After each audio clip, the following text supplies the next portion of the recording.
Hello नमस्कार दोस्तों, welcome to my YouTube channel exam Adhyayan. अभी हम कंप्यूटर एमपीपीएससी मुख्य परीक्षा पेपर 3 का यूनिट 2 पढ़ रहे हैं, जिसमें सॉफ्टवेयर तक कंप्लीट हो गया है। अब हम विंडोज़ से शुरुआत करेंगे। तो जैसा कि पिछली क्लासेस की तरह है, जो प्रीवियस डे में पढ़ा हुआ है उसको रिवीजन करना बहुत इम्पोर्टेंट है। तो आइए सॉफ्टवेयर से पहले रिवीजन करते हैं। देखो सॉफ्टवेयर क्या होता है, सॉफ्टवेयर को पूरा रिवीजन कर ले। हालांकि सॉफ्टवेयर का कुछ पोर्शन परसों के दिन हो गया था, तो अब पूरे पोर्शन रिवीजन कर लेते हैं। देखो सॉफ्टवेयर क्या होता है, निर्देशों तथा प्रोग्राम्स का समूह होता है जो कंप्यूटर को किसी कार्य विशेष को पूरा करने का निर्देश देता है। क्षमता यूजर को कंप्यूटर पर काम करने की क्षमता प्रदान करता है। आँखों से नहीं देख सकते हैं, छू नहीं सकते हैं, कोई भौतिक अस्तित्व नहीं होता, आभासी वस्तु होता है। विशेषताओं में उपयोग करने में सरल होता है, दक्ष होता है, पोर्टेबिलिटी रखरखाव सरल व सस्ता, संशोधन करने में सरल, सुरक्षित, विश्वसनीय, कंप्यूटर द्वारा समझने योग्य, त्रुटि रहित और पूर्णता रहता है। इसका जो टेबल बनाया है कार्य के आधार पर वर्गीकरण किया गया है। System software, application software. System software में operating, utility, program software, device driver. Application software में सामान्य उद्देश्य और विशेष उद्देश्य। सबसे पहले सिस्टम सॉफ्टवेयर देखा था। देखो कंप्यूटर की प्रोसेसिंग और सभी ऑपरेशन को नियंत्रित करने वाले सॉफ्टवेयर होते हैं, उसको सिस्टम सॉफ्टवेयर कहते हैं। इनके कार्य होते हैं जो अन्य एप्लीकेशन प्रोग्राम होते हैं उनके विकास में सहायता करता है। अन्य एप्लीकेशन जो प्रोग्राम सॉफ्टवेयर होते हैं उनके क्रियान्वयन में सहायता करता है। हार्डवेयर सॉफ्टवेयर के इंटरफेस का कार्य करता है। हार्डवेयर के प्रभावी उपयोग में शामिल होता है और हार्डवेयर के मध्य समन्वय रखता है। ऑपरेटिंग सिस्टम को देखते हैं, ठीक है। ये जो सिस्टम सॉफ्टवेयर हो गया, ये ऑपरेटिंग सिस्टम को स्टार्टिंग करते हैं। ऑपरेटिंग सिस्टम कंप्यूटर का प्रोग्राम होता है जो अन्य प्रोग्राम के संचालन करता है। ये मतलब ये क्या है, संगठन का एक समूह होता है जो सिस्टम सॉफ्टवेयर होता है, उसमें उसका ही पार्ट होता है ऑपरेटिंग सिस्टम सॉफ्टवेयर, जो कंप्यूटर के सभी ऑपरेशन को नियंत्रित करता है। ऑपरेटिंग सिस्टम एक प्रोग्राम होता है जो कंप्यूटर चलाने वाले हार्डवेयर से जोड़ता है ना। यूज़र और कंप्यूटर के मध्य एक मध्यस्थता का कार्य करता है, ठीक है। मूल निर्देश होते हैं ऑपरेटिंग सिस्टम में और हार्डवेयर का प्रयोग करता है, जैसे Windows, MS office, operating system, Linux, Unix. उद्देश्य, सुविधा और क्षमता। सुविधा ये होता है कि सरल और आसान बना देता है कंप्यूटर को उपयोग को, हार्डवेयर से डायरेक्ट जोड़ देता है, इंस्ट्रक्शन लिखने की ज़रूरत नहीं पड़ती है। क्षमता में ये कि कंप्यूटर सिस्टम के द्वारा सारे रिसोर्स, प्रिंटर और स्कैनर को अधिक से अधिक अच्छे प्रकार से उपयोग कर सकते हैं। कार्य में देखा था कि भाई प्रोसेसर को कब कौन सा कार्य कितने समय के लिए करना है, इसकी प्रोसेस शेड्यूल एल्गोरिथम होती है, इसका इस्तेमाल करते हैं, जिसमें कि जैसे कि first in first out, round robin, shortest job first, ये सब चलता है। डिवाइस मैनेजमेंट में ऑपरेटिंग सिस्टम डिवाइस जैसे कि ऑपरेटिंग प्रिंटर, स्कैनर आदि का आवंटन और डी आवंटन करता है। डिवाइस को कुशल तरीके से आवंटित करता है। यह तय करता है कि कौन सा डिवाइस कब कितने समय को किसको देना है ना। सभी डिवाइस पर दृष्टि रखता है। मेमोरी मैनेजमेंट ऑपरेटिंग सिस्टम का मुख्य कार्य में से एक कार्य मेमोरी मैनेजमेंट का है। यानी मेमोरी से हमारा तात्पर्य प्राइमरी मेमोरी यानी रैम से है। प्राइमरी मेमोरी को मुख्य मेमोरी भी कहते हैं, जिसकी स्पीड बहुत ज़्यादा अधिक होती है। प्रोसेसर की स्पीड मुख्य मेमोरी से ही डिसाइड होती है ना, इसलिए प्रोसेसर को भी डाटा सीधे मुख्य मेमोरी से ही प्राप्त होता है। फाइल मैनेजमेंट में फाइल्स और फोल्डर की डिटेल को सुरक्षित रखना आता है ताकि समय समय ढूंढने में आसानी हो, उसके बदलाव किए जा सकते हैं। रिसोर्स मैनेजमेंट सर्वर कंप्यूटर के सभी संसाधनों के प्रभावी उपयोग को सुनिश्चित करता है। पासवर्ड लगा देते हैं तो अनधिकृत प्रवेश से रोकता है। उपयोग में भी ऑलमोस्ट यही चीज़ें आती हैं जो अपन ने इसके कार्य में पड़ी है, जैसे कि सुरक्षा मिल जाती है, त्रुटि में आसानी पता लग जाता है, कंप्यूटर निर्देशों को समझता है। ऑपरेटिंग सिस्टम के द्वारा हार्डवेयर और जो प्रोग्राम्स होते हैं उनका संचालन किया जाता है। बिना ऑपरेटिंग सिस्टम के कंप्यूटर कोई डिब्बा होता है, निर्जीव वस्तु होती है, कोई मतलब का नहीं होता है। हार्डवेयर के ऊपर उन प्रोग्राम सॉफ्टवेयर को संचालन करने की सुविधा प्रदान करता है। मास्टर प्रोग्राम संपूर्ण कंप्यूटर प्रोग्राम का नियंत्रण और संचालन करता है। इसी के द्वारा कंप्यूटर का प्रबंधन किया जाता है। ऑपरेटिंग सिस्टम उपयोगकर्ता को कंप्यूटर पर आसानी से कार्य करने की योग्यता देता है।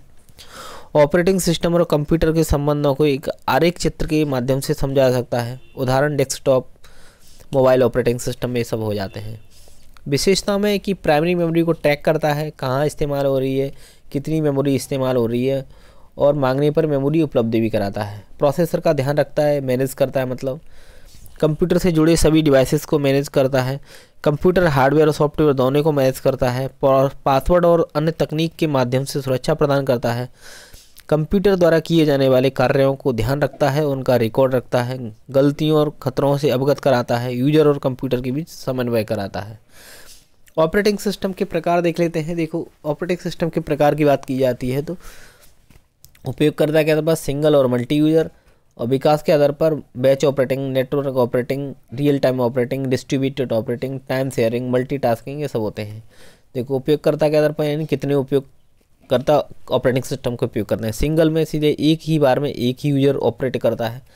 मल्टी यूजर में एक बार में एक से अधिक यूजर काम करते हैं, जैसे लाइनक्स वगैरह हो जाते हैं ना, मल्टी यूजर ऑपरेटिंग सिस्टम होते हैं। बैच ऑपरेटिंग सिस्टम पे देखा जाता है तो दूसरी पीढ़ी के कंप्यूटर में इनका इस्तेमाल होता है। इस प्रकार के ऑपरेटिंग सिस्टम में एंड यूजर कंप्यूटर के बीच में कोई डायरेक्ट इंटरेक्शन नहीं होता है। किसी भी इनपुट डाटा को कंप्यूटर में प्रोसेस करने के लिए उपयोगकर्ता को उसे जॉब की फॉर्म में तैयार करना होता है। जॉब का मतलब होता है प्रोग्राम से लेकर इनपुट डाटा और सारे कंट्रोल इंस्ट्रक्शन, जिन्हें पहले ही लिखकर एक बंडल में तैयार किया जाता है। इसके बाद में जो उपयोगकर्ता होता है पंच कार्ड की मदद से इनपुट देता है और आउटपुट मिल जाता है उनको प्रिंटर वगैरह के माध्यम से। लाभ यही है कि समान जॉब को सिंगल बैच में कर देने से ऑपरेटर के लिए जॉब सेटअप टाइम काफ़ी हो जाता है, और ऑटोमेटिक जॉब सीक्वेंसिंग तकनीक की प्रयोग से सीपीयू का आइडल टाइम भी काफ़ी कम हो गया है, और एक से ज़्यादा यूजर बेस सिस्टम को भी शेयर कर सकते हैं। हानियाँ है, एक बार जॉब को इनपुट कर देने के बाद यूजर का उससे भी इंटरेक्शन नहीं होता था। किसी जॉब की प्रोसेसिंग फेल हो जाने पर बैच की बाकी जॉब को अज्ञात समय तक प्रतीक्षा करनी होती थी। जब प्रक्रिया को इनपुट आउटपुट या किसी दूसरे इवेंट के लिए इंतजार करना होता है तो उतने समय के लिए सीपीयू आइडल हो जाता है, यानी निष्पादन में समय बहुत लगता है।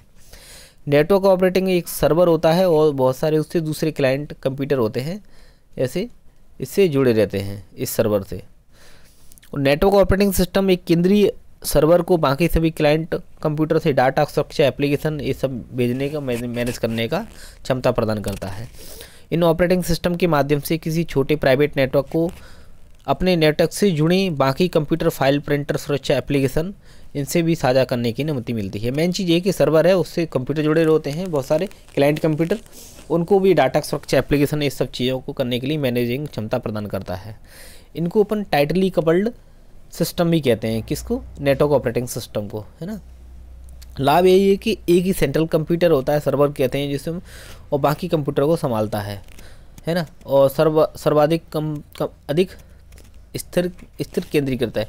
सभी कंप्यूटरों की सिक्योरिटी को केंद्रीय सर्वर के माध्यम से कंट्रोल किया जाता है, नियंत्रित किया जा सकता है। कंप्यूटर में नई टेक्नोलॉजी, सॉफ्टवेयर, हार्डवेयर को आसानी से अपडेट या रिफ्लेक्ट किया जा सकता है। हानि यही है कि केंद्रीय सर्वर को रोजाना रखरखाव अपडेट करने की आवश्यकता होती है। उपयोगकर्ता को केंद्रीय सर्वर पर निर्भर रहना पड़ता है और सर्वर काफ़ी महंगे होते हैं। रियल टाइम ऑपरेटिंग सिस्टम में, इस ऑपरेटिंग सिस्टम में सीपीयू का रिस्पॉन्स टाइम बहुत महत्वपूर्ण होता है। रिस्पॉन्स टाइम बहुत महत्वपूर्ण होता है। ये क्या होता है? इस प्रकार के ऑपरेटिंग सिस्टम रियल टाइम में काम करते हैं, अर्थात इनपुट को प्रोसेस करने और प्रतिक्रिया देने में। ऐसे मैंने कीबोर्ड से कोई बटन दबाया, ठीक है, और जो प्रोसेसिंग के बाद में आउटपुट जो मिल रहा है, ठीक है, तो लगने वाला आवश्यक समय बहुत कम होता है। तो ये जो बीच वाला टाइम होता है, इनपुट देने के बाद में जो प्रोसेस लग रही है, फिर प्रोसेसिंग हो रही है, उतने जो समय को, अंतराल को क्या कहते हैं अपन? रिस्पॉन्स टाइम कहते हैं। तो रियल टाइम ऑपरेटिंग सिस्टम में सीपीयू का रिस्पॉन्स टाइम बहुत इंपॉर्टेंट होता है। तो इसी पे डिपेंड करता है कि मतलब प्रोसेस में कितना टाइम लग रहा है, कितना, यानी ये बहुत कम होना चाहिए। तो in real time operating system का उपयोग तब किया जाता है जब समय की इंपॉर्टेंस बहुत अधिक होती है। उसके लिए जैसे कि अब बात करें मिसाइल सिस्टम को, अपन को जहाँ एक निश्चित समय में मिसाइल को लॉन्च करना होता है, तब रियल टाइम ऑपरेटिंग सिस्टम का उपयोग किया जाता है। 2 टाइप के होते हैं, hard real time operating system और soft real time operating system. लाभ के बारे में बात करें, इस प्रकार के सिस्टम में मेमोरी आवंटन, मेमोरी एलोकेशन को बहुत बेहतर तरीक़े से मैनेज किया जाता है, और इसकी प्रोग्राम का साइज़ कम होने के कारण रियल टाइम ऑपरेटिंग सिस्टम का उपयोग ट्रांसपोर्ट जैसी एम्बेडेड में किया जाता है। डिवाइस और सिस्टम का अधिकतम उपयोग होता है। हानि यही है कि कभी कभी सिस्टम संसाधन इतने अच्छे नहीं होते हैं और महंगे भी होते हैं, उनकी एल्गोरिथम को समझना एक डिजाइनर के लिए काफ़ी जटिल होता है और एक समय में बहुत कम टास्क चलाया जा सकता है। डिस्ट्रीब्यूटेड यानी बांट देना सीधी सी है, जब बहुत सारे कंप्यूटर हैं, ठीक है, एक पर ज़्यादा लोड हो जाता है तो एक कंप्यूटर से दूसरे कंप्यूटर पर टास्क को शेयर कर दिया जाता है, तो उसको डिस्ट्रीब्यूटेड ऑपरेटिंग सिस्टम कहते हैं। देखो, जब कई सारे कंप्यूटर किसी नेटवर्क के माध्यम से आपस में इंटरकनेक्ट होकर के एक दूसरे से टास्क शेयरिंग करते हैं तो डिस्ट्रीब्यूटेड ऑपरेटिंग सिस्टम कहते हैं इसको। ये ऑपरेटिंग सिस्टम कई रियल टाइम एप्लीकेशन और मल्टीपल यूजर की सेवाओं के लिए केंद्रीय प्रोसेसर का कार्य करते हैं, क्लाइंट सर्वर सिस्टम और पीयर टू पीयर सिस्टम। लाभ यही हो रहा है कि डिस्ट्रीब्यूट सिस्टम यह अनुमति देता है कि हम किसी कंप्यूटेशन को समांतर रूप से चलाने के लिए विभिन्न साइटों के बीच कंप्यूटेशन या कम्युनिकेशन डिस्ट्रीब्यूट कर सकते हैं। क्या यदि किसी नोड के पास काम ज़्यादा आ जाता है तो दूसरे नोड पर ट्रांसफ़र कर दिया जाता है, शेयर कर दिया जाता है, यूजर आसानी से आपस में संसाधनों को शेयर कर सकते हैं। हानि क्या हो रही है, अगर मुख्य नेटवर्क फेल हो जाता है तो इससे सभी कंप्यूटरों का कम्युनिकेशन संचार टूट जाता है। इस प्रकार के ऑपरेटिंग सिस्टम आसानी से उपलब्ध नहीं होते हैं, वे काफ़ी महंगे होते हैं, इनकी अंडरलाइंग सॉफ्टवेयर अत्यधिक जटिल है, अच्छी तरह से समझा नहीं जा सकता है। टाइम शेयरिंग में टाइम की शेयर क्या, अभी डिस्ट्रीब्यूट में क्या करें, एक कंप्यूटर को दूसरे कंप्यूटर पर टास्क को अपन शेयर कर रहे थे। टाइम में क्या होता है, टाइम शेयरिंग ऑपरेटिंग सिस्टम में प्रत्येक प्रक्रिया को निष्पादित होने के लिए एक निश्चित टाइम दिया जाता है, तो इस ऑपरेटिंग सिस्टम को हम मल्टीटास्किंग ऑपरेटिंग सिस्टम भी कह रहे हैं। जैसे कि टास्क स्विचिंग का समय बहुत कम होता है, जिससे दूसरे टास्क को कम समय इंतजार करना पड़ता है। यदि किसी टास्क की प्रक्रिया पूरी हो जाती तो बाकी टास्क के बीच निर्धारित समय बढ़ जाता है और सभी प्रक्रिया को निर्धारित होने के लिए समान समय मिल जाता है। हानि ये कि स्विचिंग जटिल होती है कभी कभी और कई सारे यूजर एप्लीकेशन चल रहे होते हैं, सिस्टम को हैंग भी कर दिया जाता है। अधिक संसाधनों की खपत होती है, विशेष ऑपरेटिंग सिस्टम की आवश्यकता होती है और हार्डवेयर की उच्च विनिर्देशों की आवश्यकता होती है। मल्टी शेयरिंग में क्या होता है, मल्टी प्रोसेसिंग ऑपरेटिंग सिस्टम में मल्टीपल प्रक्रिया को इस्तेमाल में किया जाता है, यानी बहुत सारे जैसे कि जो सुपर कंप्यूटर वगैरह होते हैं ना, इसमें सिस्टम के समांतर काम में करने वाले कई प्रोसेसर होते हैं जो कंप्यूटर क्लॉक, मेमोरी, बस, पेरिफेरल डिवाइस आपस में साझा होते हैं। तो कंप्यूटर में बाकी हार्डवेयर की संख्या एक ही होती है, बस सीपीयू की संख्या बढ़ा दी जाती है। ऐसे में हम कंप्यूटर में एक से अधिक प्रक्रिया को निष्पादित कर सकते हैं। सिमेट्रिक मल्टीपर और असिमेट्रिक मल्टीप्रोसेसिंग। लाभ एक सिस्टम की विश्वसनीयता बढ़ जाती है, यानी एक प्रोसेसर फेल भी हो जाए तो सिस्टम बंद नहीं होता है और प्रति यूनिट समय निष्पादित होने की प्रक्रिया भी बढ़ जाती है, संख्या बढ़ जाती है। एक समय में एक से ज़्यादा प्रक्रिया को रन करा पाते हैं तो इससे समानांतर प्रोसेसिंग कहते हैं। हानि यही है कि कई प्रोसेसर द्वारा कंप्यूटर सिस्टम के संसाधनों जैसे मेमोरी, पेरिफेरल डिवाइसेस इत्यादि साझा करने के कारण प्रक्रियाओं को शेड्यूल करना पेचीदा हो जाता है। इनमें खर्च ज़्यादा आता है, हालांकि मल्टी प्रोसेसर सिस्टम कई कंप्यूटर सिस्टम का उपयोग करने की तुलना में सस्ते होते हैं। मल्टी प्रोसेसर सिस्टम में सभी सीपीयू सिस्टम में मेमोरी साझा करते हैं, इसलिए हमें अधिक साइज़ की मेमोरी चाहिए होती है। एम्बेडेड में यानी किसी विशिष्ट कार्य को पूरा करने के लिए इस प्रकार के सिस्टम को बनाया जाता है, जैसे कि अपन घड़ी वगैरह होती है ना, इसमें यूज़ करते हैं। Open source operating system. Open source operating system क्या होते हैं, ऐसे ऑपरेटिंग सिस्टम, ओपन ये अलग है। ओपन सोर्स ऑपरेटिंग सिस्टम क्या होते हैं, ऐसे ऑपरेटिंग सिस्टम जो उपयोक्ताओं को मुफ्त में उपलब्ध होते हैं। ओपन सोर्स में मुफ्त में उपलब्ध है, जैसे लाइनक्स, गूगल क्रोम है ना, और जो ऐसे यूनिक्स वगैरह होते हैं वो क्लोज सोर्स सिस्टम होते हैं, यानी वो फ्री में उपलब्ध नहीं होते हैं। फायरवॉल में क्या होता है कि कंप्यूटर में कोई बाहरी आक्रमण न करे, इसके लिए अपन फायरवॉल लगा देते हैं, एक मतलब सेफ्टी होती है अपने लिए। डिवाइस ड्राइवर ऐसे विशेष प्रोग्राम होते हैं जो इनपुट आउटपुट उपकरणों को कंप्यूटर से जोड़ते हैं। ऐसे अपन को प्रिंटर, स्कैनर है ना, जो आइरिस वगैरह, इन सबको जोड़ने के लिए अलग से डिवाइस ड्राइवर लगाने पड़ते हैं, तो जो कि आपस में कम्युनिकेशन कर लेता है वो। एप्लीकेशन में सामान्य उद्देश्य, विशेष उद्देश्य। सामान्य उद्देश्य में जो अनेक प्रकार की काम करने की क्षमता होती है ना, एक कार्य समान होते हैं, word processing, letter typing, database. तो सामान्य उद्देश्य कंप्यूटर में उपयोग किए जाने वाले सीपीयू में हम किसी विशिष्ट कार्य के लिए अलग डिवाइस नहीं जोड़ते हैं, सीपीयू की क्षमता इनकी कम होती है। विशिष्ट में क्या होता है कि विशिष्ट कार्य के लिए यूज किया जाता है, सीपीयू की क्षमता बहुत अधिक होती है, महंगे होते हैं, है ना, जैसे कि अंतरिक्ष विज्ञान, मौसम विज्ञान, है ना, विशेष कार्य में रिसर्च एंड डेवलपमेंट वगैरह में यूज होता है। सोर्स के आधार पर ओपन सोर्स, क्लोज सोर्स, अभी देखा था जो ओपन सोर्स जिसका पब्लिक कोड डोमेन में उपलब्ध होता है ना, पब्लिक कोड डोमेन में उपलब्ध होता है, यानी यहाँ पे ये बोला गया था ना ये कि जो यूज़र को फ्री में उपलब्ध हो जाते हैं, यानी इसकी एडवांटेज ये होती हैं। पब्लिक कोड मैंने डेफिनेशन होती है जिनका source code open public code में डोमेन होता है, जिसका सोर्स कोड पब्लिक डोमेन में उपलब्ध होता है। लाभ ये है कि फ्री में उपलब्ध होते हैं, लाइसेंस की ज़रूरत नहीं होती है, कस्टमाइजेशन कोई भी इसमें अपनी आवश्यकता अनुसार चेंजेस कर सकता है। कम्युनिटी सपोर्ट में, यानी अब ओपन सोर्स सॉफ्टवेयर के पास उपयोग करने वाली बड़ी कम्युनिटी होती है जो बग फिक्स करने सुधार करने में योगदान देती है। पारदर्शिता, चूँकि सोर्स कोड ओपन है इसलिए सोर्स कोड यूजर सॉफ्टवेयर की कार्ड बनाने और डाटा संग्रहण की प्रणाली देख सकते हैं। सीमा इसकी यही है कि भाई तकनीकी समर्थन के बारे में बात करें अपन तो ट्रबल शूटिंग समस्याओं को दूर करने के लिए एक बड़ी कम्युनिटी होती है, लेकिन विशेषज्ञ प्राप्त तकनीकी सहायता की गारंटी नहीं होती है। जटिलता है कि अभिविन्यास करना कठिन हो जाता है। फीचर्स का क्लोज सोर्स की कंपैरिजन में इसमें कम फीचर होते हैं और सुरक्षा संबंधी समस्या होती है। क्लोज सोर्स में जिनका जो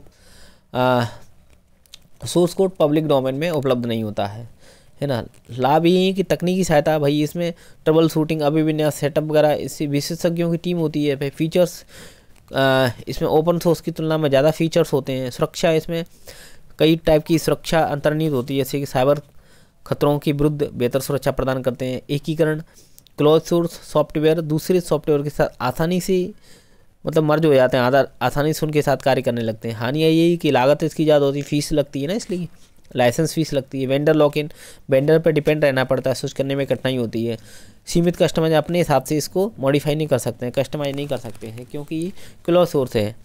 और पारदर्शिता का अभाव है ना, सोर्स कोड उपलब्ध नहीं है तो इसलिए यूजर को पता ही नहीं होता है कि सॉफ्टवेयर कैसे कार्य करता है, क्या डाटा संग्रहित करता है, उसी निजता संबंधी मुद्दे भी उठते हैं। कंप्यूटर हार्डवेयर देखा था तो हार्डवेयर का मतलब होता है कि भौतिक भाग कंप्यूटर का, डिजिटल सर्किट। कंप्यूटर के भौतिक भाग को कंप्यूटर का हार्डवेयर कहते हैं। जैसे कि अपन बात करें मशीन का हिस्सा है जिसे आँखों से देख सकते हैं, टच कर सकते हैं, महसूस कर सकते हैं, है ना, ये कंप्यूटर के हार्डवेयर होते हैं। जैसे कि सीपीयू, मदरबोर्ड, रैम, दो टाइप के होते हैं, इंटरनल और एक्सटर्नल, है ना। तो इंटरनल आंतरिक हार्डवेयर को देखते हैं, फिजिकल पार्ट है जो कि कंप्यूटर के मुख्य पूर्ण कंप्यूटर होता है ना, उसके आंतरिक रूप का निर्माण करते हैं कंप्यूटर का। CPU, motherboard, hard drive, CD drop, RAM वगैरह। मदरबोर्ड सबसे इंपॉर्टेंट होता है ना, इसमें सभी उपकरण जुड़े रहते हैं, जैसे कि सीपीयू, रैम, बायोस वगैरह, सब माउस वगैरह मदरबोर्ड से जुड़े होते हैं, है ना। पावर सप्लाई पहुंचाता है इनको, आपस में कम्युनिकेशन मदरबोर्ड का ही काम होता है। सीपीयू के बारे में देखा है तो सीपीयू सेंट्रल प्रोसेसिंग यूनिट होती है, माइक्रो प्रोसेसर भी कहा जाता है इसको, है ना। यह पीसी से विभिन्न जुड़े उपकरणों को कंट्रोल करता है और कंप्यूटर द्वारा प्राप्त सूचनाओं का विश्लेषण करता है। ये माइक्रोचिप होती है जो इन्फॉर्मेशन डाटा को इन्फॉर्मेशन बदलती थी, इसलिए उसको ब्रेन भी कहा जाता है कंप्यूटर का। और कंप्यूटर सिस्टम के सारे कार्यों को नियंत्रित करता है, इनपुट को आउटपुट में रूपांतरित करता है, ठीक है। ये सब मिलाकर के इनपुट आउटपुट और सीपीयू को मिलाकर के कंप्यूटर सिस्टम बनता है। इसकी कुछ भाग होते हैं, जैसे कि बात करें arithmetic, control unit, memory. Arithmetic में लॉजिक यूनिट दो भाग होते हैं, अर्थमेटिक और लॉजिकल। अर्थमेटिक में होते हैं जोड़ घटा भाग और लॉजिकल में होता है छोटा है, बड़ा है, बराबर नहीं, ये सब। कंट्रोल यूनिट में जितने सारे काम चल रहे होते हैं कंप्यूटर में उसको सबको कंट्रोल करता है, तालमेल बिठाता है इनपुट आउटपुट के बीच में, ठीक है। मेमोरी यूनिट तो देखा ही अपन ने, है ना। इंटरनल एक्सटर्नल दो टाइप की मेमोरी होती हैं, है ना। रैम रोम बहुत मुख्य मेमोरी हो जाती है इसे। बाह्य हार्डवेयर के बारे में बात करें, एक्सटर्नल हार्डवेयर बाहरी रूप से कंप्यूटर हार्डवेयर के डिवाइस का अंग होते हैं जो कंप्यूटर के बाहर स्थापित होते हैं। प्रिंटर, स्कैनर, इसके लिए अपन को क्या बोलते हैं, डिवाइस ड्राइवर की आवश्यकता होती है, इसके माध्यम से कंप्यूटर का संचालन करते हैं। प्रोसेसिंग डिवाइस, जब कोई कंप्यूटर इनपुट डिवाइस से डाटा या आदेश प्राप्त करता है तो वो डाटा आउटपुट डिवाइस से भेजने से पहले एक मध्यवर्ती चरण से हो जाता है, इसी को हम प्रोसेस कहते हैं, तभी अपन को आउटपुट मिलता है। उदाहरण के मॉडेम एक नेटवर्क हार्डवेयर डिवाइस है जो कि कंप्यूटर के एक टेलीफोन या सैटेलाइट से जुड़ा होता है, जैसे कि मैंने बताया था, है ना। और उसके बाद में वो analogue to digital, digital to analogue, इसमें दो डिवाइस है, मॉड्यूलेटर एंड डिमॉड्यूलेटर, है ना। तो ये हो जाता है। स्टोरेज डिवाइस देखा था कि कंप्यूटर का हार्डवेयर का पार्ट ही होता है इसमें, है ना। सूचना को सुरक्षित करने के लिए, पोर्ट करने, आदान प्रदान करने के लिए इसका इस्तेमाल किया जाता है। अस्थायी और अस्थायी दोनों टाइप की इसमें स्टोरेज डिवाइस होती है, रैम और रोम, है ना। और ये कंप्यूटर या सर्वर इंटरनल या एक्सटर्नल उपकरण हो सकता है ये भी। और स्टोरेज डिवाइस को दूसरे ऐसे, अरे यार, जो रैम वगैरह है, रोम वगैरह है, वो कैसी हो जाती हैं अपनी इंटरनल उपकरण हो जाते हैं, अपन पेन ड्राइव बोल रहे हैं, है ना, सीडी वगैरह, ये एक्सटर्नल हो जाती हैं। तो स्टोरेज डिवाइस को दूसरे शब्दों में स्टोरेज मीडिया या इसके नाम से जाना जाता है ना। ये सब चीज़ें होती हैं।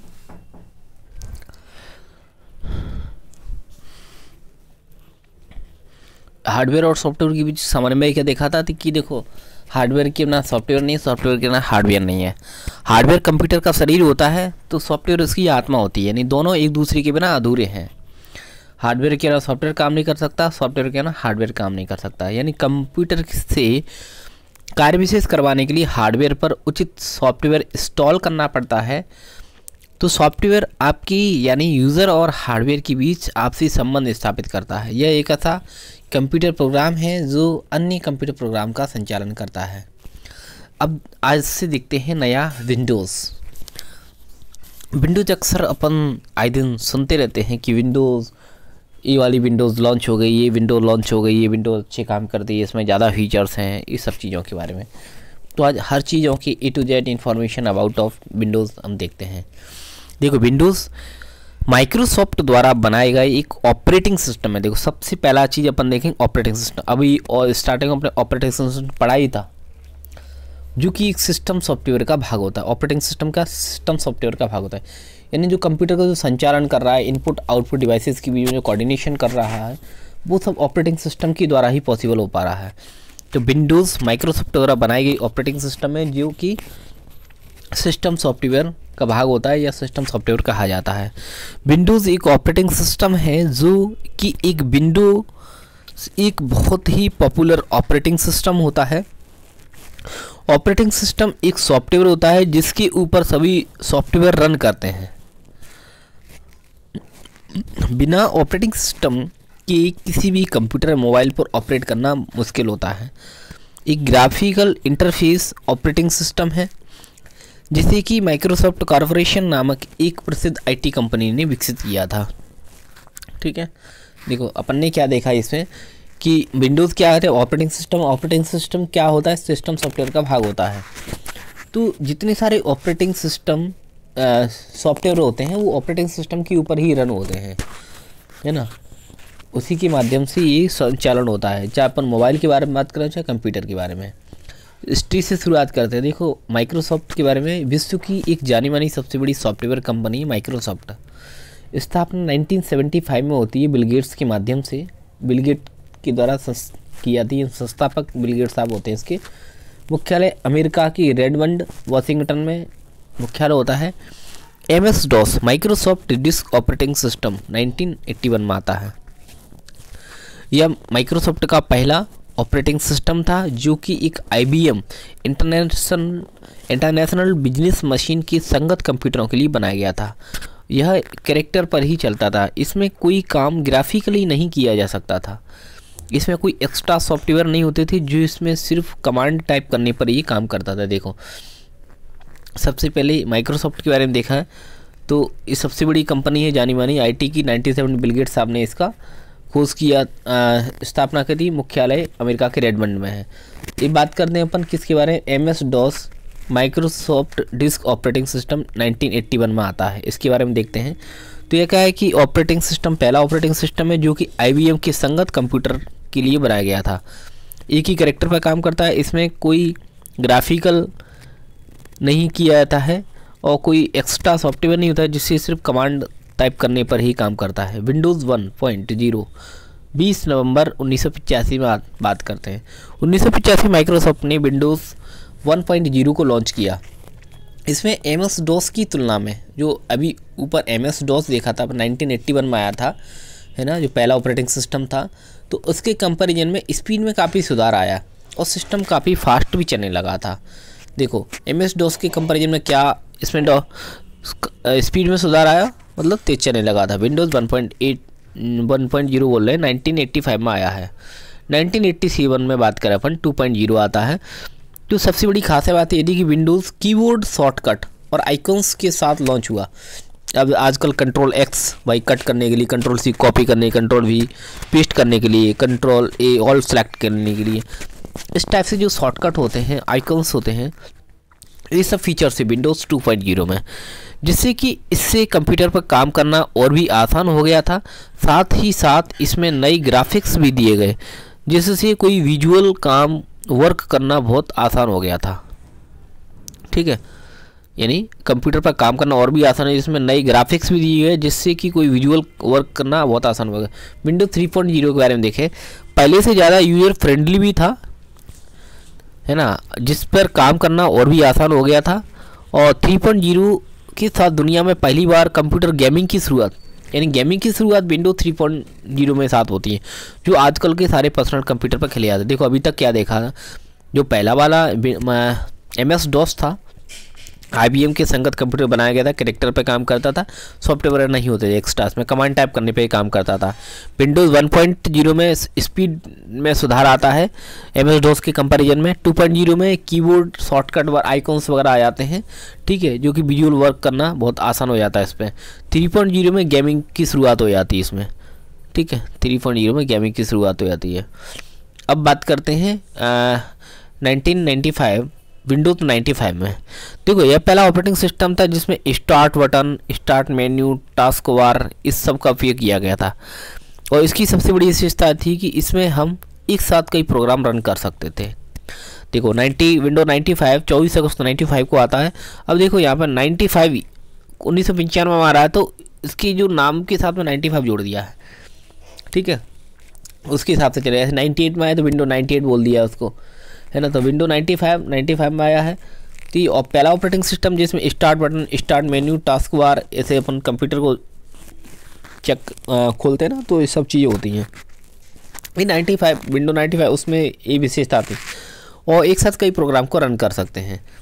98 में 25 जून 98 को आता है, 98 में लॉन्च होता है। तो माइक्रोसॉफ्ट की विंडो 98 में इसमें काफ़ी सारे नए अपडेट अवेलेबल थे।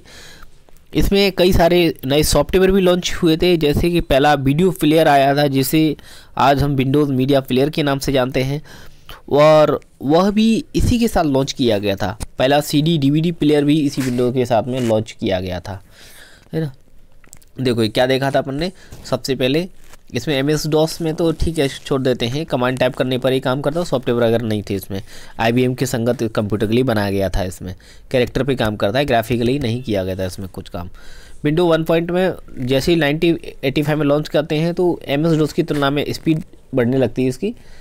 और 87 में क्या होता है, कीबोर्ड शॉर्टकट और आइकॉन्स आ जाते हैं, तो काम करना इस पर आसान हो जाता है। 90 में क्या होता है, यूज़र फ्रेंडली और भी आसान हो जाता है। ये गेमिंग कंप्यूटर की दुनिया पहली बार गेमिंग की शुरुआत होती है, जो आजकल पर्सनल कंप्यूटर पर खेले जाते हैं। 1995 में जो विंडो आता है, startup button, start menu, task bar सब होते हैं, और कई सारे प्रोग्राम एक साथ रन कर सकते हैं। 98 में क्या होता है, बहुत सारे अपडेट आ जाते हैं, नए सॉफ्टवेयर लॉन्च हो जाते हैं। जैसे कि बात करें अपन विंडो मीडिया प्लेयर, जो आजकल पहला वीडियो प्लेयर था जिसे हम आज विंडो मीडिया प्लेयर के नाम से जानते हैं, वो इसी टाइम लॉन्च हुआ था। CD DVD प्लेयर भी विंडो के साथ में लॉन्च हुआ था उसी टाइम पे। अब बात करते हैं विंडो XP। 25 अक्टूबर 2001 को इसकी लॉन्चिंग होती है। तो साल 2001 में माइक्रोसॉफ्ट ने अपनी नई विंडो लॉन्च की, विंडो XP, जो कि काफ़ी पॉपुलर रहा है। इसमें काफ़ी आकर्षित रंगों का प्रयोग किया गया था, साथ ही कलरफुल टास्क बार का उपयोग किया था। लेकिन विंडो XP की सबसे बड़ी प्रॉब्लम थी सुरक्षा की। इस विंडो के साथ पहला LCD TV भी लॉन्च किया गया था, जिससे कंप्यूटर पर काम करना और भी आसान हो गया था। विंडो विस्टा 30 जनवरी 2007 की। विंडो XP की कमियों को दूर करने के लिए विंडो विस्टा आई थी। यानी कमी क्या थी, सुरक्षा की प्रॉब्लम थी इसमें सबसे बड़ी। तो इसमें ट्रांसपेरेंट टास्क बार का उपयोग किया गया था, साथ ही साथ इसमें पासवर्ड का भी उपयोग किया जा सकता। यह विंडो गेम के लिए बहुत प्रसिद्ध था, क्योंकि इसमें हम हाई क्वालिटी ग्राफिक्स के गेम भी खेल सकते थे। देखो विंडो XP और विंडो 30 में, विंडो विस्टा में, विंडो XP में क्या था कि इसमें बहुत ज़्यादा पॉपुलर विंडो था। इसमें काफ़ी आकर्षक रंगों का प्रयोग किया गया था, कलरफुल टास्क बार का उपयोग किया गया था। प्रॉब्लम थी सिक्योरिटी की, और भी इसके साथ में था कि इस विंडो के साथ में पहला LCD भी लॉन्च किया गया था, जो कंप्यूटर पर काम करना और भी आसान हो गया था। विंडो विस्टा 30 जनवरी 2007 में आता है। तो XP की कमियों को दूर करने के लिए इसका इस्तेमाल होता है, यानी टास्क बार का प्रयोग, ट्रांसपेरेंट टास्क बार का प्रयोग किया गया था। पासवर्ड भी उपयोग डाल सकते हैं, यानी सिक्योरिटी वाला मामला दूर हो जाता है। और विंडोज़ गेम के लिए बहुत प्रसिद्ध हो गया था। इसमें हाई क्वालिटी ग्राफिक्स के गेम्स भी खेल सकते थे। विंडोज 7 22 जुलाई 2009। इस विंडोज़ को अपने पर्सनल कंप्यूटर में रखना पसंद करते हैं, क्योंकि ये 32 और 64 बिट पर लॉन्च किए थे। यह विंडो बहुत यूज़र फ्रेंडली और सिक्योरिटी में भी बहुत एडवांस था। विंडो 8 26 अक्टूबर 2012 में आया है। यह विंडो साल 2012 में बहुत ही अलग से दिखने वाला टास्क बार और स्टार्ट मेन्यू के साथ में लॉन्च किया गया था। अब इसकी स्टार्ट मेन्यू में कई तरह की आइकन्स और सॉफ्टवेयर हालांकि ज़्यादा सक्सेस नहीं हुआ था। विंडो 10 29 जुलाई 2015 में आता है। विंडो 7 और 8 का कॉम्बिनेशन बनाया है। स्टार्ट मेन्यू का यूज़ किया गया था जो काफ़ी क्रिएटिव। इसी विंडो में पहली बार माइक्रोसॉफ्ट ने अपनी कंप्यूटर में वॉइस असिस्टेंट लॉन्च किया। इंपॉर्टेंट बात है, वॉइस असिस्टेंट है, ऐसे अपन बोलते हैं ना, जो बोल के निकाल लेते हैं, जो जिसका नाम कॉर्टाना। इंपॉर्टेंट पीएससी में क्वेश्चन पूछा भी गया था लास्ट टाइम कि कॉर्टाना का संबंध क्या है, मतलब वॉइस असिस्टेंट निम्नलिखित में कौन सा नहीं है। ऐसे कॉर्टाना वगैरह 3-4 दिए थे तो इसमें एक नहीं था। तो कॉर्टाना क्या है? वॉइस असिस्टेंट है किसका? विंडोज़ माइक्रोसॉफ्ट का, है ना। तो जिससे आप कोई भी कमांड रिजल्ट देखकर देख सकते हैं। देखो विंडो 7 और 8 का कॉम्बिनेशन, विंडो 10 स्टार्ट मेन्यू का यूज़ किया गया जो काफ़ी क्रिएटिव था। और इस विंडो में पहली बार माइक्रोसॉफ्ट ने अपने कंप्यूटर में वॉइस असिस्टेंट लॉन्च की जिसका नाम कॉर्टाना है, और जिससे आप कोई भी कमांड देकर रिजल्ट देख सकते हैं। विंडो 11 वर्ष 2021 में एक नई यूजर इंटरफेस, एक नई विंडो स्टोर और प्रदर्शन में सुधार पर केंद्रित है, जिसमें एक केंद्र संरेखित टास्क बार और स्टार्टअप बटन होता है। विंडो 11 की नोटिफिकेशन एंड्रॉयड ऐप्स का समर्थन करेगा। यह टच मोड में भी बेहतर काम करेगा। इतने टाइप हो जाते हैं, एक बार दोबारा से देखते हैं इन सबको। देखो सबसे पहले अपन ने विंडो देखा था कि भाई ऑपरेटिंग सिस्टम होता है, सिस्टम सॉफ्टवेयर का पार्ट होता है, ठीक है, जिस पे सारे जितने सॉफ्टवेयर होते हैं वो ऑपरेटिंग सिस्टम के ऊपर ही रन करते हैं। विदाउट ऑपरेटिंग सिस्टम का कंप्यूटर या मोबाइल का कोई मतलब नहीं होता है, ठीक है। और इसको ग्राफिकल यूजर इंटरफेस के बारे में बात करें अपन तो माइक्रोसॉफ्ट कॉर्पोरेशन नाम की एक प्रसिद्ध आईटी कंपनी ने विकसित किया था, ठीक है। एमएस माइक्रोसॉफ्ट के बारे में देख रहे हैं, सबसे बड़ी जर्मनी कंपनी है जिसका जो संस्थापक बिल गेट्स साहब ने 1975 में स्थापना होती है। अमेरिका के रेडमंड वाशिंगटन में इसका मुख्यालय है। सबसे पहला MS DOS Microsoft disk operating system 1981 में बनता है। तो इसमें क्या था, आईबीएम के संगत कंप्यूटर के लिए बनाया गया था पहला ऑपरेटिंग सिस्टम। ये कैरेक्टर पर चलता था, ये कोई ग्राफिकली नहीं किया था, इसमें कोई एक्स्ट्रा सॉफ्टवेयर नहीं होते थे, कमांड टाइप करने पर ही काम करता था। विंडो 1.0 में 1.0 में 1985 में आता है, काफ़ी स्पीड में काफ़ी सुधार हो जाता है। 2.0 में 87 में आता है, इसमें कीबोर्ड और शॉर्टकट आइकन्स लॉन्च किए जाते हैं, है ना, और काम करना बहुत आसान हो जाता है। विंडो 3.0 90 में आता है, यूजर फ्रेंडली हो जाता है, इसमें कंप्यूटर गेमिंग की शुरुआत हो जाती है। 95 में आता है window 95 startup button, start menu, task bar का उपयोग किया जाता है, इसमें बहुत सारे प्रोग्राम एक साथ रन कर सकते हैं। विंडो 98 में शुरुआत होती है, अपडेट अवेलेबल हो जाते हैं। इसमें पहली बार मीडिया प्लेयर का प्रयोग होता है, सीडी प्लेयर, डीवीडी प्लेयर, ये भी शुरुआत हो जाते हैं। विंडो एक्सपी के बारे में बात करें, कलरफुल टास्क बार इसका इस्तेमाल करने लगते हैं, और सबसे बड़ी प्रॉब्लम इसकी हालांकि सिक्योरिटी रहती है, फिर भी एलसीडी टीवी वगैरह इसमें चालू हो जाता है। और विंडो विस्टा होता है इसमें, जो यानी इसकी विंडो एक्सपी की कमियों को दूर करने के लिए होता है। इसमें पासवर्ड का इस्तेमाल करना है, ट्रांसपेरेंट टास्क बार का भी इस्तेमाल करने लगते हैं, ठीक है। और गेमिंग के लिए हाई क्वालिटी ग्राफिक्स का भी इसमें खेल सकते हैं। विंडो 7 में 30 और 64 बिट में लॉन्च हुई थी। ये पर्सनल कंप्यूटर रखना लोग पसंद करते हैं, यूजर फ्रेंडली और सिक्योरिटी बहुत एडवांस थी। विंडो 8 में टास्क बार स्टार्ट मेन्यू के साथ लॉन्च की, अलग से दिखने वाले, है ना, आइकन सॉफ्टवेयर का भी इसमें स्टार्ट मेन्यू में कई तरह से प्रयोग कर सकते थे। विंडो 10 7 और 8 का कॉम्बिनेशन होता है ये, ठीक है। और जो स्टार्ट मेन्यू होता है इसका यूज़ जो काफ़ी क्रिएटिव था। इसमें वॉइस असिस्टेंट का पहली बार प्रयोग किया था, जिसका नाम कॉर्टाना था। कमांड देकर रिजल्ट देख सकते थे इसमें। विंडो 11 में नई यूजर इंटरफेस, नई विंडोज स्टोरेज सुधार पर केंद्रित है। इसमें एक केंद्र संरेखित टास्क बार, स्टार्ट बटन भी शामिल है। विंडोज़ 11 की नोटिफिकेशन एंड्रॉयड ऐप्स का समर्थन करेगा। इंपॉर्टेंट बात है, एंड्रॉयड ऐप्स का समर्थन विंडो 11 में करता है और टच मोड में भी बेहतर काम करता है, ठीक है। अब बात करते हैं प्रकार, single user operating system, multi user operating system. देखो सिंगल यूजर ऑपरेटिंग सिस्टम और मल्टी यूजर ऑपरेटिंग सिस्टम के बारे में बात करें अपन तो सिंगल यूजर में क्या होता है, इसमें देखो नाम से समझ में आ रहा है सीधा, एक समय में केवल एक ही व्यक्ति कंप्यूटर का इस्तेमाल कर सकता है। सिंगल यूजर है एक ही व्यक्ति के लिए, और किसी एक समय में केवल एक व्यक्ति एक पीसी पर कार्य कर सकता है। मल्टीपल में यानी एक समय में एक से अधिक लोग कंप्यूटर पर काम कर सकते हैं। मल्टीपल यूजर ऑपरेटिंग सिस्टम बड़ी बड़ी कंपनियों, संस्थाओं, कॉलेज, है ना, हॉस्पिटल वगैरह इसमें इस्तेमाल होता है। अब इसकी विंडोज़ की अपन इसके भाग वगैरह देखते हैं अपन। जनरली अपन कंप्यूटर को खोलते हैं, है ना, तो देखते हैं अपन खोलने के बाद जो मॉनिटर स्क्रीन पर दिखता है उसे विंडोज़ के आइकन्स या अवयव एलिमेंट्स वगैरह कहते हैं। तो सबसे पहले डेस्कटॉप अपन को दिखता है, वॉलपेपर दिखता है ना, बिल्कुल बढ़िया सा अच्छा सा, है ना। मॉनिटर का स्क्रीन, डेस्कटॉप या डेस्कटॉप की पिछले वाला बैकग्राउंड उसको कहते हैं, उसको वॉलपेपर कहते हैं ना। अक्सर मोबाइल में अपना फ़ोटो लगा देते हैं, ठीक है, भगवान की फ़ोटो जैसे जो भी ना, अपने मनपसंद के अकॉर्डिंग कंप्यूटर या मॉनिटर इसकी स्क्रीन पर, तो उसको अपन वॉलपेपर कहते हैं। तो मॉनिटर का स्क्रीन, डेस्कटॉप तथा डेस्कटॉप पे पीछे वाला बैकग्राउंड वॉलपेपर कहलाता है। विंडोज़ जब भी किसी प्रोग्राम को ओपन करते हैं तो उस नई दृश्य को विंडोज़ कहते हैं। जैसे ही खोला ना, ऐसे अब इसमें देखेंगे माई कंप्यूटर देखेगा भाई, ये कंप्यूटर के दिखने वाला, कंप्यूटर की तरह जो आइकन दिखता है उसको माई कंप्यूटर कहते हैं, है ना। कंप्यूटर का जिसमें फाइल मैनेजर होता है, कंप्यूटर के सारे डाटा इसी में सेव रहते हैं, कई ड्राइवर्स में बटी रहती है, अपन बहुत सारे पार्ट में ABCD बांट लेते हैं ना, CD, और कंप्यूटर में सभी एक्सटर्नल मेमोरी भी यहीं पे प्रदर्शित की जाती है। रिसाइकिल बिन भी देखते हैं अपन, ऐसे इसका डस्टबिन भी कहते हैं, यानी कोई चीज़ अपन ने डिलीट करी ना तो रिसाइकिल बिन में चली जाती है, और शिफ्ट डिलीट के साथ में करते हैं तो वो परमानेंट डिलीट हो जाती है, रिसाइकिल बिन में नहीं जाती है। तो है ना, सिंपल डिलीट करते हैं तो वो कहाँ पर रिसाइकिल बिन में चली जाती है, इसको डस्टबिन कहते हैं।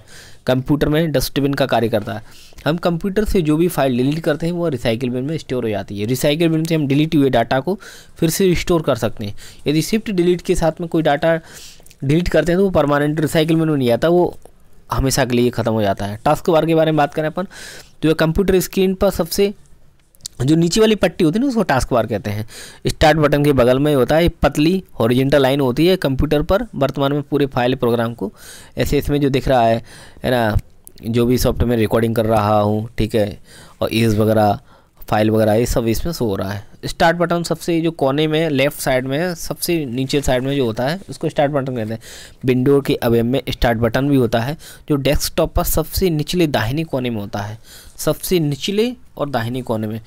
इस बटन पर स्टार्ट लिखा होता है, विंडो आइकॉन्स, है ना। और ये कंप्यूटर की कुंजी होती है, किसी प्रोग्राम को खोलने में इसमें सब चीज़ें दिख जाती हैं ना, जो भी प्रोग्राम को इंस्टॉल करते हैं स्टार्ट बटन में मिल जाते हैं, है ना, मेन्यू का काम करता है। आइकन्स क्या होता है, देखो ग्राफिकल सिंबल होते हैं जो डेस्कटॉप पर किसी प्रोग्राम को पहचानने और खोलने में सहायता करते हैं, ठीक है। जैसे कंप्यूटर से संबंधित, है ना, और जो भी अपन सॉफ्टवेयर यूज़ कर रहे हैं तो उसका एक सिंबल होता है तो वो दिख जाता है, उसी को अपन क्या कहते हैं, आइकन्स कहते हैं। अपन विशेषताओं के बारे में देखें, देखो Microsoft Windows graphical user interface operating system होता है। स्टार्टिंग में देख लिया था अपन ने कि ग्राफिकल यूजर इंटरफेस को सपोर्ट करता है, ऑपरेटिंग सिस्टम होता है जिसमें कोई भी सॉफ्टवेयर इसके ऊपर रन वगैरह होता है। और विंडोज़ को बहुत ही सरल और आसान बनाया गया है, इसी कारण से इसे हर वर्ग, आयु, युवा आयु का व्यक्ति बड़ी आसानी से समझ सकता और चला सकता है। MS-DOS में सभी कार्य को कमांड के जरिए ही किए जाते हैं, पर विंडो के आने से माउस से कार्य करना आसान हो। पहले क्यों भाई MS-DOS में देख रहे हैं ना, कमांड दे रहे हैं, क्योंकि सॉफ्टवेयर तो काम करता ही नहीं था, कमांड दो तभी काम करेगा, वो कमांड टाइप करना पड़ता था। ऐसे सिंपल सी अपन कोई काम रन वगैरह करते हैं ना अपन इसमें, तो जैसे पिंग टेस्ट वगैरह लगाते हैं तो पिंग और उसका जो IP वगैरह है ना, जैसे कमांड टाइप करो उसके बाद में तब ये रन होता है वो चीज़ें। तो और आजकल तो माउस के माध्यम से काम आसान हो जाता है। विंडोज़ में ऑटोमेटिक अपडेट की फीचर कर दिया गया है। ऑपरेटिंग सिस्टम को सुरक्षित और अप टू डेट रखने के लिए फीचर काफ़ी अहम रोल निभा रहे हैं। इसमें टास्क बार होता है जहां पर सभी खुली हुई प्रोग्राम्स को आइटम्स देखते हैं, जिसकी मदद से दूसरे प्रोग्राम पर आसानी से स्विच किया जा सकता है। विंडोज़ के बिना कंप्यूटर चलाना अभी मतलब कोई मतलब नहीं होता है ना, इम्पॉसिबल चीज़ होती है, इसलिए विंडोज़ का कंप्यूटर में इंस्टॉल होना बहुत ज़रूरी होता है। विंडोज़ दूसरी ऑपरेटिंग सिस्टम के मुकाबले ज़्यादा कंपेटेबल हैं और पुराने वर्जन में इस्तेमाल किए जाने वाले प्रोग्राम्स नए वर्जन में भी सपोर्ट करता है। देखो अभी क्या देखा अपन ने विशेषता में कि भाई Microsoft Windows graphical user interface operating system होता है। विंडोज़ को यूज़ करना बहुत आसान होता है, कोई भी व्यक्ति उसको समझ सकता, चला सकता है, ठीक है। MS-DOS में सभी कार्य कमांड के माध्यम से, तो इसमें अपन माउस के माध्यम से भी काम करते हैं। ऑटोमेटिक अपडेट की फीचर होते हैं इसमें, ठीक है, समय समय अपडेट होते हैं, सुरक्षा अप टू डेट वगैरह। और इसमें टास्क बार होता है जो सभी खुली हुई प्रोग्राम्स को आइटम में देखते हैं, जिसकी मदद से जहाँ भी जाना होता है अपन को तुरंत उस पर क्लिक करो, वहाँ पहुँच जाते हैं अपन। और विंडोज़ के बिना कंप्यूटर को मतलब नहीं होता है, ठीक है, इसको असंभव होता चलाना, इसलिए इस पर विंडोज़ का कंप्यूटर में इंस्टॉल होना बहुत ज़रूरी होता है। और विंडोज़ दूसरी ऑपरेटिंग सिस्टम के मुकाबले ज़्यादा कंपेटेबल होते हैं। पुराने वर्जन में इस्तेमाल किए जाने वाले प्रोग्राम्स नए वर्जन में भी सपोर्ट करते हैं। इसके लाभ क्या है, देखो इजी टू यूज़, भाई यूज़ करना आसान हो जाता है। अभी जैसे जो कि विशेषता हो तो ऑलमोस्ट उसी में से लाभ हो जाते हैं। देखो माइक्रोसॉफ्ट विंडोज़ ने अपने सिस्टम में बहुत परिवर्तन की थी। इसमें ऑपरेटिंग सिस्टम का उपयोग आसान होता है, हालांकि इसका इस्तेमाल इतना भी आसान नहीं है, पर यह दूसरे ऑपरेटिंग सिस्टम के मुकाबले काफ़ी ज़्यादा आसान होता है। किसी भी युवा वर्ग, आयु उम्र के लोग इसको आसानी से इस्तेमाल करते हैं। सॉफ्टवेयर विंडोज़ में आपको ज़्यादा सॉफ्टवेयर इस्तेमाल करने को मिलते हैं। इसकी लोकप्रियता के कारण इसको इस्तेमाल करने वाले लोग भी ज़्यादा हैं। इसकी वजह से उतने ही ज़्यादा सॉफ्टवेयर बनाने वाले हैं। इसमें आपको बहुत सारे सॉफ्टवेयर मिल सकते हैं। कंपैटिबिलिटी के बारे में बात करें अपन, तो विंडोज़ अपने सारे पुराने जो संस्करण होते हैं, उसके जो पुराने वर्जन होते हैं, उसका इस्तेमाल किए हुए प्रोग्राम को नए संस्करणों में भी सपोर्ट करने लगता है ना, इसलिए इसको कंफर्टेबल है। और हानियों के बारे में देखा है, देखो विंडोज़ माइक्रोसॉफ्ट विंडोज़ की कीमत दूसरी ऑपरेटिंग सिस्टम जैसे कि लाइनेक्स वगैरह इसके मुकाबले ज़्यादा होती है। सिक्योरिटी के बारे में देखा है, विंडोज़ में सिक्योरिटी शुरू से ही चर्चा का विषय रही है, हैकिंग वगैरह है ना, तो सिक्योरिटी दूसरी ऑपरेटिंग काफ़ी कमज़ोर रही है। ऐसा माना जाता रहा है कि विंडोज़ के प्रोडक्ट कभी भी सिक्योरिटी के लिए नहीं बनाए जाते हैं। लाइनेक्स आदि के मुकाबले विंडो को हैक करने का % ज़्यादा रहा है। सिक्योरिटी विंडोज़ ऑपरेटिंग सिस्टम के मुकाबले हमेशा एक मुसीबत का रहा है। रिलायबिलिटी विंडोज़ को समय समय पर रिबूट करना पड़ता है। अगर ऐसा नहीं किया गया तो सिस्टम हैंग होकर के काम करना बंद कर देता है ना। अब इसी में माइक्रोसॉफ्ट ऑफिस के बारे में देख लेते हैं चलते चलते। ऑफिस एक पैकेज होता है एक टाइप से ना, पैकेज यानी जिसके द्वारा ऑफिस के सभी कार्य किए जा सकते हैं। ऑफिस में कई काम होते हैं, जैसे कि पत्र का प्रारूप तैयार करना, गणना करना, उसका प्रेजेंटेशन बनाना, ठीक है, डेटाबेस मैनेजमेंट, ईमेल वगैरह, ये सारे कार्य होते हैं। तो इनका एक पैकेज होता है। देखो क्या है माइक्रोसॉफ्ट ऑफिस से मतलब क्या है, एक ऐसा पैकेज है जिसके द्वारा ऑफिस के सभी कार्य किए जा सकते हैं, जिसमें कि कई काम होते हैं, जैसे कि प्रारूप तैयार करना, गणना करना, प्रस्तुतिकरण बनाना, डेटाबेस मैनेजमेंट, ईमेल आदि। इन सभी कार्य को कंप्यूटर के माध्यम से करने के लिए सॉफ्टवेयर का पैकेज माइक्रोसॉफ्ट ने तैयार किया था।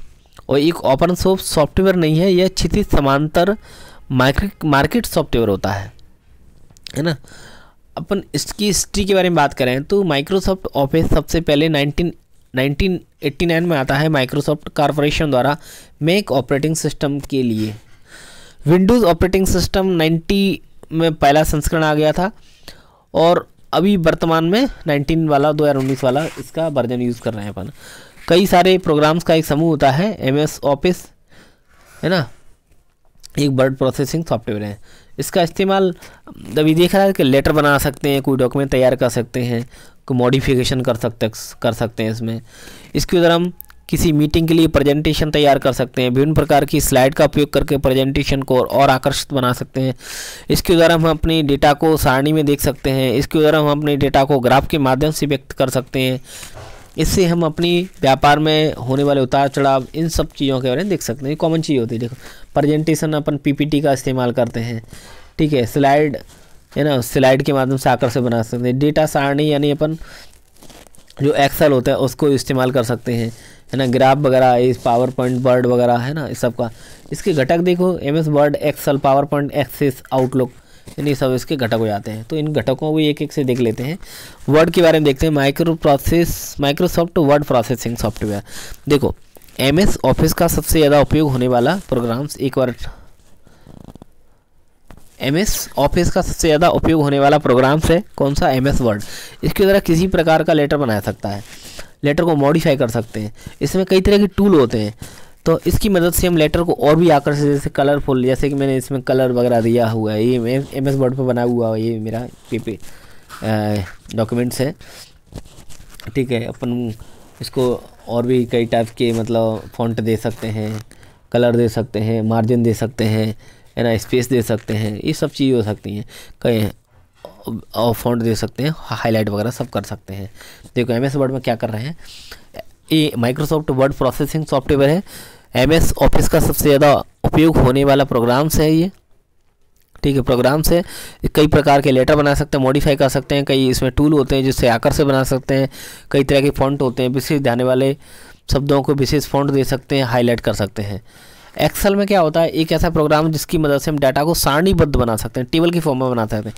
यदि हमें अपने डाटा को व्यवस्थित रखने में परेशानी आती है तो इसके द्वारा उसे व्यवस्थित रख सकते हैं, आसानी से कैलकुलेशन कर सकते हैं, इसके द्वारा ग्राफ के द्वारा डाटा को और प्रेजेंट कर सकते हैं। इसमें अंकगणित का, इसमें एक क्या रहता है, सेल वगैरह बने होते हैं ना, ऐसे सेल बने होते हैं, तो सेलों का यूज़ अपन इसके हिसाब से अपन कितने सेल जरूरत पड़ रही है ना, तो रो कॉलम के माध्यम से इसमें इस्तेमाल करके अपन टेबल बना लेते हैं इसकी आसानी से। MS आउटलुक एक ईमेल क्लाइंट्स प्रोग्राम्स होता है, यह किसी भी ईमेल सर्वर से कनेक्ट हो जाता है और इससे हम कई सारी ईमेल आईडी को कनेक्ट कर सकते हैं। देखो ईमेल सर्वर एक तरह से सर्वर बन जाता है ना, सर्वर से कनेक्ट हो जाता है और कई सारे ईमेल आईडी को कनेक्ट कर सकते हैं। इससे हम उन ईमेल आईडी को भी बिना ओपन किए भी भेज सकते हैं, प्राप्त कर सकते हैं। इसके लिए हमें अपने मेल को आउटलुक से कॉन्फ़िगर करना पड़ता है। पावर पॉइंट मीटिंग के लिए, प्रेजेंटेशन बनाने के लिए इसका इस्तेमाल करते हैं। हम विभिन्न पेज वगैरह के माध्यम से स्लाइड का उपयोग करके आकर्षक बना सकते हैं। प्रेजेंटेशन सॉफ्टवेयर, इसमें भी कलर, फॉन्ट वगैरह, साइज वगैरह, अपन चित्रकारी वगैरह सब कर सकते हैं। MS Access database management program होता है ये, इसका उपयोग डेटाबेस को तैयार करने के लिए किया जाता है। MS वर्ड में कोई नई डॉक्यूमेंट बनाते हैं, फाइल बनाते हैं, और एक्सेल में कोई नई डॉक्यूमेंट बनाते हैं और उसे देखो क्या कह रहे हैं, बहुत इंपॉर्टेंट बात है। डेटाबेस मैनेजमेंट में MS एक्सेस का प्रोग्राम मतलब उपयोग किया था। इसका उपयोग डेटाबेस के लिए तैयार किया था MS एक्सेस का। MS जो वर्ड होता है उसमें नए डॉक्यूमेंट बनाते हैं और फाइल के उसको को अपन फाइल कह रहे हैं, और एक्सेल में कोई नया डॉक्यूमेंट बनाते हैं उसको स्प्रेडशीट कहते हैं, और MS एक्सेस में कोई नया डॉक्यूमेंट उसको डेटाबेस कहते हैं। देखो 3 चीज़ों के बारे में देखा। MS वर्ड में कोई नया डॉक्यूमेंट उसको फाइल कह रहे हैं, MS एक्सेल में कोई उसको तो स्प्रेडशीट कहते हैं, स्प्रेडशीट, और MS एक्सेस में कोई नया डॉक्यूमेंट उसको डेटाबेस कहते हैं। तो डेटाबेस बनाने के लिए जैसे कि अपन काउंटिंग सॉफ्टवेयर होता है ना, उसमें अपन MS एक्सेस का प्रयोग करते हैं। तो इस टाइप से ये वाला भी काम ख़त्म हो जाता है। ठीक है, एक बार दोबारा से बहुत आसानी से अपन छोटे शब्दों में देख लेते हैं, क्विक रिवीजन टाइप से, फिर इसको बंद कर देंगे। देखो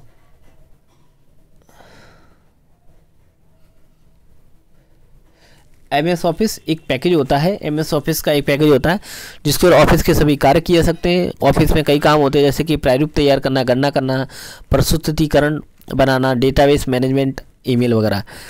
तो इसके माध्यम से, कंप्यूटर के माध्यम से क्या होता है, सभी कार्य सॉफ्टवेयर का पैकेज का इस्तेमाल करके बन जाते हैं।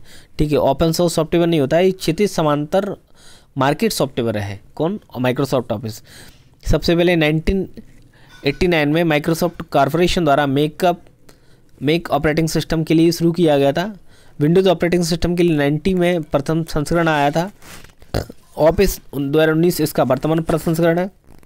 कई सारे प्रोग्राम का समूह होता है ना, जैसे कि अपन देखेंगे अभी, लेटर बना सकते हैं, डॉक्यूमेंट तैयार कर सकते हैं और डॉक्यूमेंट मॉडिफाई कर सकते हैं, डिलीट कर सकते हैं, प्रेजेंटेशन तैयार कर सकते हैं, स्लाइड बना सकते हैं उसको और आकर्षित कर सकते हैं, कलर वगैरह दे सकते हैं, डाटा सारणी में तैयार कर सकते हैं, इसको ग्राफ बना सकते हैं, उतार चढ़ाव मार्केट वगैरह के ऐसे गेम्स वगैरह में तो उनको देख सकते हैं। घटा के इसमें देख रहे थे MS Word, Excel, PowerPoint, Access, Outlook वगैरह होते हैं। MS वर्ड में MS माइक्रोसॉफ्ट वर्ड है ना, प्रोसेसिंग सॉफ्टवेयर, ये एक तरह से सबसे ज़्यादा उपयोग होने वाला प्रोग्राम है। सभी प्रकार के लेटर मॉडिफाई कर सकते हैं, टूल कई प्रकार के होते हैं, आकर्षक बना सकते हैं इसको, कई तरह के फॉन्ट का इस्तेमाल कर सकते हैं, जो इंपॉर्टेंट वाले शब्द होते हैं उसको हाईलाइट कर सकते हैं। MS एक्सेल में, इसमें जो प्रोग्राम एक ऐसा प्रोग्राम है जिसकी मदद डाटा को सारणीबद्ध टेबल के फॉर्म में बना सकते हैं। डाटा को व्यवस्थित रखने में जो परेशानी होती है उसके द्वारा हम व्यवस्थित रख सकते हैं, कैलकुलेशन आसानी हो जाता है। ठीक है, और आउटलुक में क्या, ईमेल क्लाइंट प्रोग्राम होता है, ईमेल सर्वर से कनेक्ट हो जाता है और इससे हम कई सारी ईमेल आईडी को कनेक्ट कर सकते हैं।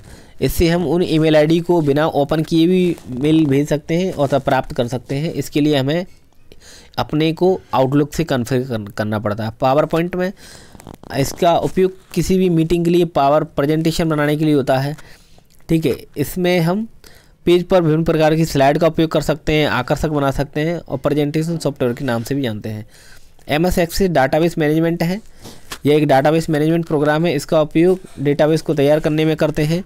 ठीक है, और काउंटिंग सॉफ्टवेयर में इसका इस्तेमाल होता है। ये कॉमन बात है कि MS वर्ड में कोई डॉक्यूमेंट बनाते हैं जिसको अपन फाइल कहते हैं, और MS एक्सेल में कोई डॉक्यूमेंट बनाते हैं तो उसको अपन स्प्रेडशीट कहते हैं, और MS एक्सेस में कोई नया डॉक्यूमेंट बनाते हैं उसको डेटाबेस कहते हैं। तो इस प्रकार से MS वर्ड वाला पोर्शन, विंडोज़ वाला पोर्शन आज कंप्लीट हो जाता है, प्रीवियस में जो पढ़ा हुआ उसका रिवीजन हो जाता है। तो इस प्रकार से मेरी वीडियो को देखते जाइए सब और सपोर्ट कीजिए। तो please like, share and subscribe to my YouTube channel exam अध्ययन।